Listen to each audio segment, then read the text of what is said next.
If you look at a satellite image of Manaus, Brazil, you'll find something that doesn't make sense at first. In the middle of one of the largest cities in the Amazon, a city reachable only by plane or boat, there is a football stadium that holds 60,000 people. Around it, in every direction, is jungle. Not suburbs, not highways leading somewhere useful. Just the Amazon stretching as far as you can see. Someone built that stadium. Someone paid for it. And then, 4 matches later, the world moved on. Manaus is not a small town. It has about 2 million people, a history built on the rubber boom of the 1800s, and an opera house that still runs performances today. But it sits in the middle of the Amazon basin, and getting there requires either a very long flight or a multi-day boat journey up the river. It is, by any practical measure, one of the most isolated major cities on Earth. The stadium itself is genuinely striking. The exterior is wrapped in a green geometric mesh, a design inspired by the traditional baskets woven by indigenous communities in the Amazon region. From a distance, it almost looks like it belongs. Up close, you realize how deliberately ambitious it was.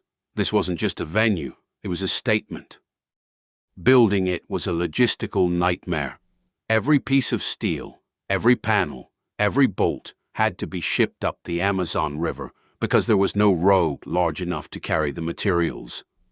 The project cost over $300 million, significantly over budget, and was plagued by delays, accidents, and the kind of complications you get when you try to build a world-class stadium in the middle of a rainforest. In June 2014, 60,000 people watched England play Italy inside that stadium.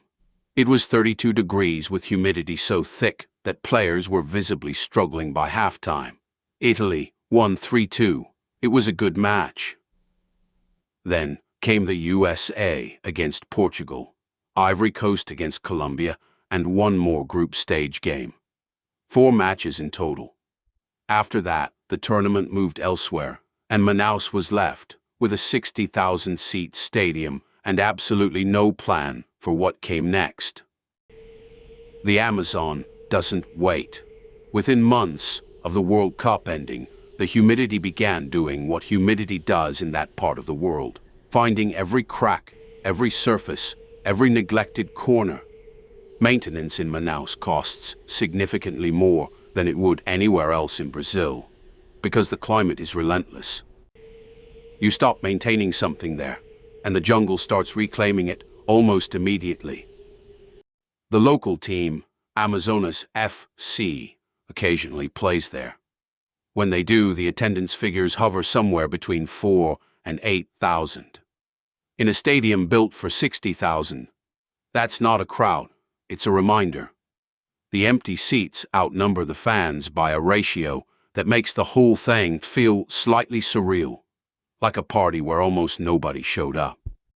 The numbers are difficult to look at directly. A stadium that cost over $300 million to build generates a fraction of that in annual revenue. The maintenance costs alone, accounting for the climate, the remote location, the specialized materials, run into tens of millions per year. For a city that still has significant poverty and infrastructure needs, the math is uncomfortable. During construction, residents near the stadium site were relocated. Some were moved to areas further from the city center, further from their jobs, further from their schools. The protests were real, the anger was real. And when the World Cup ended and the cameras left, the people who had been displaced were still displaced. The stadium remained. Their old neighborhood did not. There's a reason people talk about the Amazon as a force rather than a place. It doesn't accommodate, it doesn't compromise. You build something in its territory, and it immediately begins the process of taking it back. The stadium in Manaus isn't just fighting budget constraints and low attendance, it's fighting the climate itself, every single day. Manaus wasn't alone in this. Brazil built 12 stadiums for 2014, several of them in cities with no top-tier football clubs and no realistic prospect of filling them. The stadium in Brasilia, a city where football has never been the primary passion, hosts the occasional political event and sits empty the rest of the time. The one in Cuiabá has faced similar struggles. These weren't accidents. They were decisions made by people who knew the numbers and chose the spectacle anyway. FIFA chose Manaus. That decision was made years before a single brick was laid, and it was made with full knowledge of what it would require. The argument was that the World Cup should reach every corner of Brazil, not just the major football cities. It was an idealistic argument. Whether it was a responsible one is a different question entirely. There have been proposals. There are always proposals. Converting parts of the stadium into a school, using the space beneath the stands for a public market, turning the surrounding area into a park. Some of these ideas have moved forward in small ways.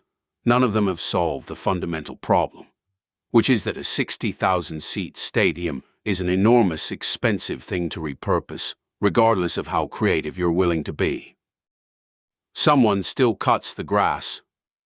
Someone still checks the lights, runs the maintenance schedules, keeps the building from deteriorating faster than it already is. These are real jobs, held by real people, funded by a municipal budget that has other urgent things to spend money on. The stadium keeps existing because stopping its existence would cost almost as much as maintaining it. This pattern, build big, promise legacy, struggle with reality, has repeated itself often enough that it should no longer be surprising.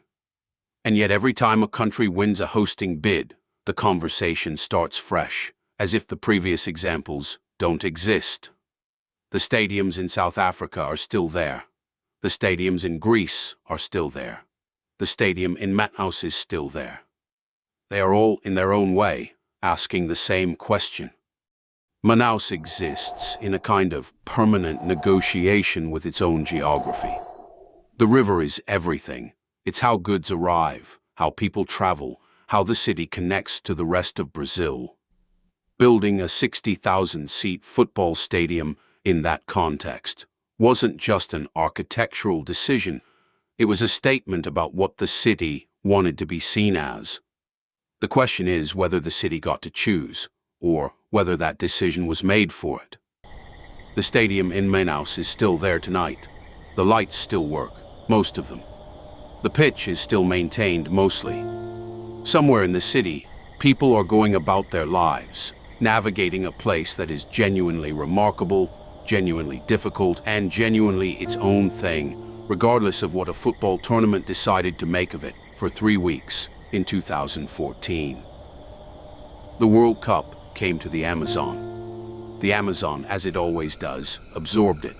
And now the stadium sits in the jungle and waits, the way everything in Manaus eventually learns to wait, for the next boat, the next season, the next idea about what it could become. From high enough up, the stadium disappears into the green. That's the thing about the Amazon. It has a way of putting things in perspective.